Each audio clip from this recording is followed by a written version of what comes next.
If you're looking for a behind-the-scenes insight into music, you've come to the right place. Remember to subscribe to be notified of new content. Many have said that music has healing properties. Well, in 2020, we have faced a 1 in 100 year event with the COVID-19 pandemic, and music is one element that has helped carry us through. But this pandemic has changed our life in so many ways, especially so for Australian singer-songwriters who were once accustomed to performing their music in a live setting. Join me as I unearth what goes on behind the scenes during these COVID times across the Australian music scene. This is Behind the Music with LED. Hey, I'm Malia and I'm a singer-songwriter from the Sunshine Coast, Queensland. I think what drew me to music and to being a singer-songwriter was that it was a way for me to communicate with people, and it was a way for me to storytell and to connect to people and hopefully relate to people in some sort of way. I think growing up I was a pretty shy kid and it was really hard for me to make those connections, and I think music was an amazing tool for me to really be able to do that, and it's created so much growth in me as a person since then. So I just think music's one of the most amazing tools that we can all use. I would best describe my sound as pop folk with a bit of a twist.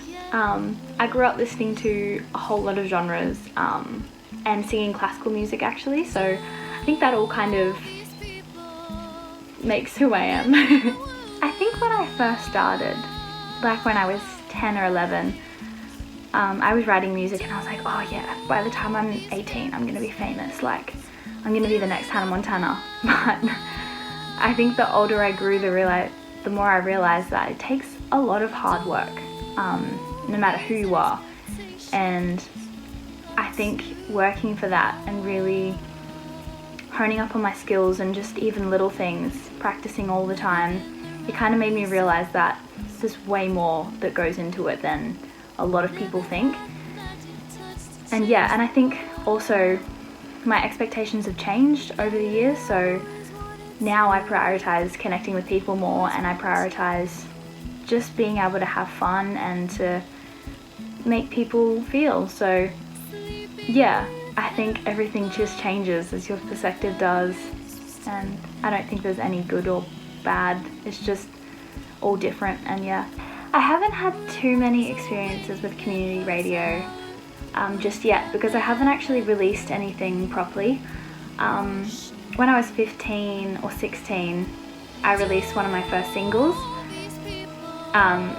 which isn't really available anywhere because it's kind of a bit embarrassing. But I had a few lined up with my local community radio in Noosa, and that was so lovely. Like, it's so amazing how genuine and interested people are that are in your community, and how everyone's so invested in supporting up and coming artists. It's amazing. And this has been amazing. Like, thank you so much, LED, for having me. Like, I can't express how excited I was when I got a message to be asked to be on this, because it's so lovely, and just to see that I'm noticed and recognized as an up and coming artist is amazing, and it really helps us with our confidence, and just even the opportunity to really reflect on what has been so far and what I want for the future is such a cool opportunity. So I think community radio is definitely something I'm going to dive into properly within the next 2 years, because I've got some exciting stuff that I'm going to release soon. So for that stuff, I'll definitely be hitting up all of those amazing stations. So for me, performing my music in a live setting is so important. Like, being able to connect with people face to face and share like vibes and feelings is the most amazing thing, and really why I want to do music. So I think it was really difficult over COVID. I'm so thankful that I live in Queensland, so we didn't really get too affected by it, but over that time I was so feeling just down and pretty affected by it because I wasn't able to connect with people like I usually do, and it was just all online. And it's amazing the technology we have to do things like this, but it's just different, and it's something to get used to. And yeah, but I love playing live. I love being able to connect with kids, and when people come up to me, and just being able to really soul connect with people is the pinnacle of everything to me. So 100% I love connecting with people face to face, like in reality. It's just nothing feels better to me than being able to soul connect with somebody and just being able to hear their stories and feel their energy. Like, that's just amazing. And I think music's been so beautiful because it's been able to connect me with people that I would not have met in any other situation or circumstance. And yeah, I just think it's amazing. I remember one time I was performing at a competition when I was 16, and I performed this song that I'd written about war and about like the emotions and experiences that someone would be going through. And I had a lady come up to me after I'd performed, and she said, you know, my husband actually passed away in the war. And she said, and that song really resonated with me, and I just wanted to say that you did it in such a respectful way. And me being 16, I was like, oh my gosh, like, I can't believe something I'd written in my bedroom, like, had connected with someone like that. And yeah, I think that really opened my eyes, and I was like, you know, music's not about me. It's not about the people who write it, it's about the people who connect to it. And yeah, just that it's such a universal language is amazing. And having those connections face to face to me is just like, yeah. My musical hopes for 2021 is just to be able to connect with more people, to get my music out there as much as I can. I'd love to be able to travel with music next year, and I've got my fingers crossed that COVID's gonna let me do that. But yeah, just being able to connect with a whole bunch of people in a whole bunch of places would be amazing, and just to expand the amount of people that I have following me would be amazing. I've also got an album's worth of recording stuff that I'm currently working on, and I'm all self-producing it all, so it'll be interesting to see how that goes, but I'm hoping to have some of that out by next year. So yeah, keep an eye out for that if you would like to. That'd be awesome. But yeah, just to do more things like this and to be able to connect with more people and see how far music takes me. I don't want to have any expectations, but I have a good feeling about it.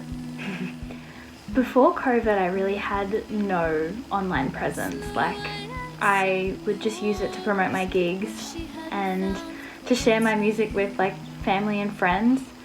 But I think like realizing that things like coronavirus can happen really made me get my butt into action and do something about it. And since then I've been really making an effort to post a lot and to reveal myself as more of a person and to like connect with people on a wider scale, like from different countries and like even just different states. So yeah, I think it's been really eye-opening to just see how much the online world can affect everything, and to be able to really get encouragement from people that you wouldn't usually. So it's been really lovely.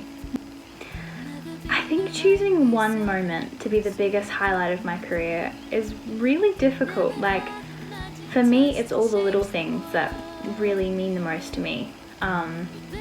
Just having kids come up and dance with me, and parents saying, oh my gosh, I've never seen my kid act like that, or people coming up to me and saying, you know, like, that really made me feel something like that. Those moments to me mean everything. But I think if I had to choose one thing it would have been my performance in Creative Generations in 2017. I was a feature vocalist, and I remember doing Feels Like Home for my featured performance. And on the last night when we did our final show, I remember being like, oh my gosh, the feeling of home is this. Like, it's these people that I've connected with, and this experience that I've had, like, this is what feels like home. And I was able to connect with that song on such a deep level. You're amazing. First off, like, it's a hard position to put yourself in, to be sharing your soul and your heart in the music you do. It's a very, very vulnerable position to put yourself in, and I just give massive props to everybody that does it in whatever their creative outlook is, like whether it's art, music, acting. You guys are all killing it. Like, yeah, you should be so proud of yourself, and don't get too stuck in your head, because, you know, I know as a creative individual it's really hard not to get caught up in self-doubt and all of those fun things. But yeah, look after yourself and just keep working at what you're doing, because what you're doing is amazing, and it's enough, and you are enough, and we all love you and we all want to support you. So yeah, and connect with me. I'd love to have a whole bunch of new musician friends from this. That would be epic. So yeah, send me through a message, and I'd love to connect with you and look at your stuff and collaborate and all that stuff, because I think that we can all use as much support as we can get. So yeah, I send lots of love. Thank you so much, LED, for having me. It's been so lovely chatting and yeah, giving a bit of an insight on me, and yeah, thank you so much, and I hope you all have an amazing, beautiful week ahead of you. Lots of love. Cinderella's